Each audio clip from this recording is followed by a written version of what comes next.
Bravo à nos Parisiens qui remportent leur 13e titre de champion de France, le 13e titre de l'histoire du club parisien. Le Paris Saint-Germain est de loin le club le plus titré en Ligue 1, le club le plus titré en France, le meilleur club français. Bravo au Paris Saint-Germain, bravo à Luis Enrique, bravo à Nasser qui s'est remis en question, bravo à Campos. Je sais qu'il y en a qui vont dire mais c'est normal avec l'oseille que vous avez, avec le budget que vous avez, c'est normal que vous gagnez la Ligue 1.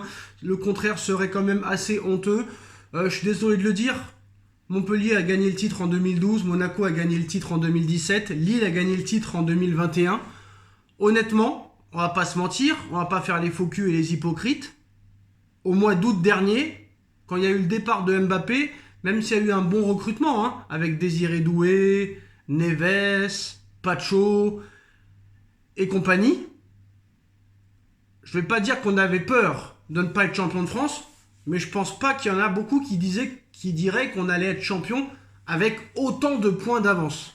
Franchement, je pensais pas qu'on allait être champion avec 20 points d'avance. Je pensais qu'on allait être champion avec 9 ou 10 points d'avance facile, mais pas avec autant d'avance. Surtout qu'on nous avait vendu en début de saison un Marseille qui serait plus qu'outsider, qui serait même presque favori pour venir titiller le Paris Saint-Germain, vu qu'ils n'avaient pas de Coupe d'Europe, un match par semaine devant un public de folie, éliminé en Coupe de France, que le championnat, à l'arrivée, on n'en a fait qu'une bouchée, que ce soit Marseille, l'AS Monaco, l'Olympique Lyonnais. Petit coup de pied au cul quand même à John Textor, je ne sais même pas si Textor est européen ce soir. C'est sûrement la faute à Nasser, encore une fois, que Lyon finit 7ème et non européen. C'est à vérifier, on va vérifier ça, mais je suis pas sûr. Mais bon, moi ce qui m'intéresse, c'est le Paris Saint-Germain. On va débriefer cette victoire 3-1 du Paris Saint-Germain contre l'AJ Auxerre. Paris qui était déjà champion de France. Alors, saison exceptionnelle, 34 matchs, 26 victoires, 6 nuls, 2 défaites seulement.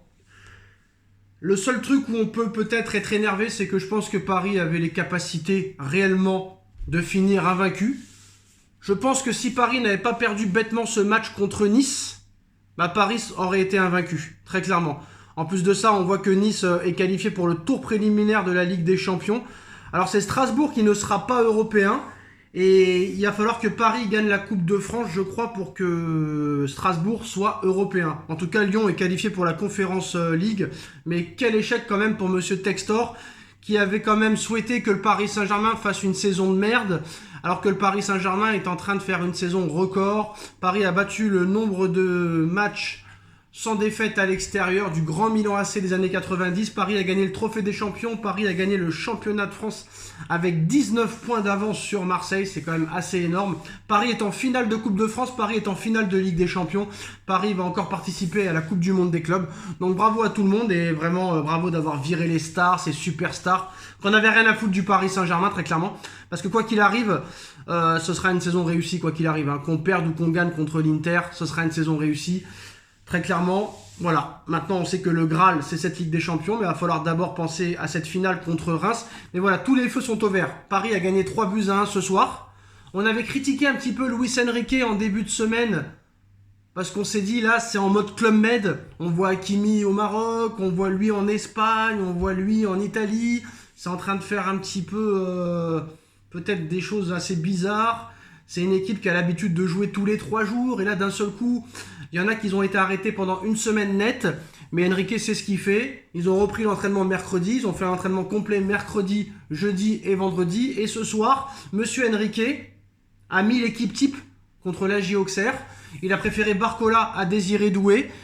Mais à un joueur près, ce sera l'équipe qui sera alignée contre l'Inter de Milan le 31 mai prochain à Munich. Donc ça veut dire très clairement que Monsieur Enrique commence déjà sa répétition et sa préparation contre l'Inter de Milan. Parce que je pense qu'il y en a beaucoup qui pensaient ce matin, par exemple, que voilà, ça allait pas être l'équipe B, mais peut-être que Enrique allait mettre peut-être 6 et 7 joueurs potentiellement titulaires pour cette finale, et peut-être 5 joueurs remplaçants. Mais non, ce soir, il a mis vraiment l'équipe type. Il a préféré Barcola à Doué. Est-ce que ça veut dire que Barcola a repris l'avantage sur Doué? Je ne sais pas, mais je pense que vu les qualités de jeu et les critères de jeu de Désiré Doué, je pense que Désiré Doué sera titulaire contre l'Inter, parce que vraiment l'Inter, même si elle a montré des grosses défaillances et des gros problèmes en défense contre le Barça. Ils ont quand même pris 6 buts en 2 matchs. Je pense quand même que dans ce genre de match, Désiré Doué sera plus utile que Barcola contre une équipe italienne qui est quand même fort défensivement malgré ses 6 buts contre le Barça, un Barça exceptionnel quand même. Donc en plus de ça, l'équipe type, donc ça veut dire qu'on va avoir le rythme très clairement. La semaine prochaine, ce sera presque la même équipe qui sera alignée, toujours la point d'interrogation entre Doué et Barcola. Et surtout la bonne nouvelle, c'est que bon, t'as pris ton petit but, hein, comme d'habitude, très compliqué pour le PSG de faire un clean sheet. On a fait un clean sheet contre Arsenal et contre Liverpool, mais en Ligue 1, on a beaucoup de mal à faire des clean sheets. Mais ce qui est bien, c'est que non seulement tu as mis l'équipe type, Kvaratskhelia qui met un doublé, ça va lui donner une confiance énorme avant ces 2 finales qui arrivent dans une semaine et surtout dans 2 semaines. Donc Kvaratskhelia qui emmagasine de la confiance. Fabian Ruiz, passeur décisif. Nuno Mendes, passeur décisif. Malheureusement, Gonzalo Ramos a raté un penalty. Faudra surveiller ça si jamais il y a une potentielle séance de tir au but en finale de Ligue des Champions ou de Coupe de France d'ailleurs. Mais bon, on sait que c'est que la Ligue des Champions qui nous intéresse. Donc voilà, moi j'ai trouvé assez intéressant ce que j'ai vu ce soir, surtout en deuxième mi-temps. La première mi-temps, elle a été assez catastrophique, mais je vais pas les blâmer parce que voilà, il y en a, ça faisait plus de 10 jours qu'ils n'avaient pas joué. Il y en a même 2 semaines. Donc je vais pas les blâmer, mais la deuxième mi-temps a été beaucoup plus réussie que la première, qui a été catastrophique. On a été mené au score et on n'a pas fait grand-chose en première mi-temps. Et en deuxième mi-temps, Luis Enrique a su trouver les bons mots dans le vestiaire pour métamorphoser cette équipe. Fabian Ruiz pour Kvaratskhelia, Nuno Mendes pour Marquinhos. Ça aussi, ça va donner de la confiance à Monsieur Marquinhos. Gonzalo Ramos qui rate un penalty et Mayoulou, passeur décisif sur Kvaratskhelia. Kvaratskhelia qui trouve la confiance au bon moment. Marquinhos aussi. Mais je voulais aussi parler de quelque chose pour revenir après sur la finale de Coupe de France et aussi de Ligue des Champions. Attention, Monsieur Warren Zaïre-Emery. Parce que non seulement vous avez perdu votre place de titulaire, mais là j'ai vu l'entrée de Mayoulou. J'ai vu le match de Mayoulou contre Montpellier. J'ai vu quelques apparitions de Mayoulou cette saison. J'ai vu le but et la prestation de Mayoulou la semaine dernière contre Montpellier. Et j'ai vu l'entrée en jeu de Mayoulou aujourd'hui qui a été énormissime sur les minutes qu'il a joué. Passeur décisif sur le 3e but de Kvaratskhelia. Bah, Monsieur Warren, vous êtes en grand danger parce que non seulement ça va être très compliqué pour vous de retrouver votre place de titulaire et de déloger Neves, Vitinha, Fabian Ruiz, à l'heure où on parle, c'est mission impossible. Mais Mayoulou, je peux vous dire qu'il a un potentiel énorme et que l'année prochaine, ce sera beaucoup plus qu'un joker ou qu'un joueur de rotation. Je pense que très clairement, officiellement, aux yeux de Luis Enrique et à mes yeux, Mayoulou est en train de passer devant Warren.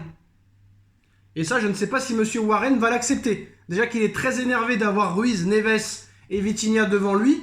Si Mayoulou est en train de le dépasser aussi, là, le Warren, je pense qu'il va peut-être demander à partir. Donc attention, hein, ça va être un feuilleton intéressant à voir ça, mais voilà. Moi, je vois Mayoulou plus fort que Warren Zaïre-Emery. Sur ce que j'ai vu cette année de Monsieur Mayoulou, c'est un joueur à très fort potentiel qui est pour moi seulement à 30 ou 35% de ses capacités. Je vois en Mayoulou un très très gros joueur. Je ne dis pas peut-être un grand joueur, mais un très très gros joueur parce qu'il est rentré en même temps que Warren. Warren, je ne l'ai presque pas vu. Mayoulou, je l'ai vu partout. Je l'ai vu récupérer un nombre de ballons incalculable. Beaucoup de passes vers l'avant. Passeur décisif sur le but de Kvaratskhelia. La semaine dernière, il marque. Là, il est passeur décisif. Alors que Warren enchaîne les mauvaises prestations de match en match. Donc c'est assez inquiétant pour Warren. Est-ce qu'il va demander à partir avec 900 000 euros par mois? Je ne sais pas. Mais apparemment, le Bayern et City sont intéressés. Donc attention parce que je pense que dans la hiérarchie des milieux de terrain, il était dans les 3 en début de saison, Warren. J'ai l'impression que là, il est même plus dans les 4 et qu'il est 5e.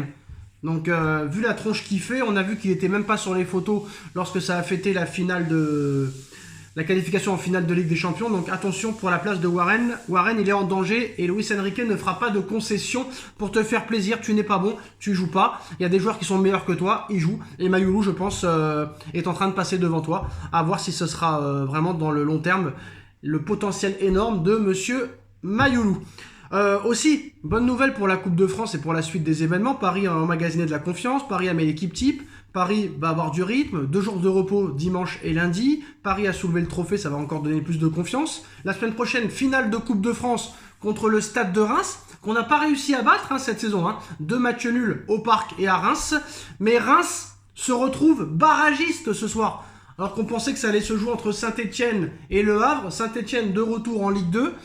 Et Le Havre a sauvé sa place en Ligue 1 et c'est le Stade de Reims. Le Stade de Reims qui est barragiste. Et là, ça change tout pour la finale de Coupe de France. Je pense que Reims s'est vu trop beau trop tôt. Et là, j'ai l'impression que Reims va être plus concentré lors de ce match aller-retour de Ligue 1 plutôt que cette finale de Coupe de France.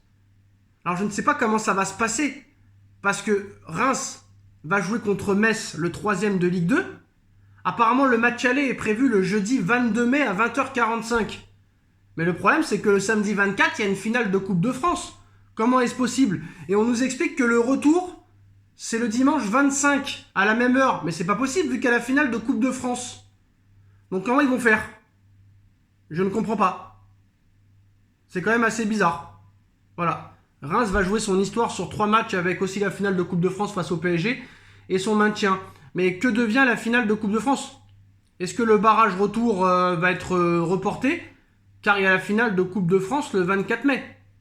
Il y a la finale du 24 mai. Donc, est-ce que les médias sont toujours aussi tocards que tocards? Mais ça va être intéressant de voir ça. Et je pense que réellement, ça va être chaud. Ça va être chaud pour Reims. Et je pense qu'ils ne seront pas du tout concentrés sur cette finale de Coupe de France. Parce que financièrement, c'est mieux pour eux de rester en Ligue 1 que d'être en Coupe de France. Que de gagner la Coupe de France, excusez-moi. Mais bon, ils vont essayer de faire les deux. Mais voilà, pour Paris, tout va bien en tout cas. Bravo. Voilà, bravo à Paris. Excusez-moi, j'en éternue. Donc voilà, Paris champion de France. Paris va jouer la finale de Coupe de France contre Reims qui sera peut-être occupé au barrage pour leur survie en Ligue 1. Et voilà, très clairement, un beau Paris. On espère gagner la Coupe de France la semaine prochaine et cette finale de Ligue des Champions dans 2 semaines. Voilà les gars, dites-moi en commentaire ce que vous en pensez et à très vite pour une nouvelle vidéo. Tchuss.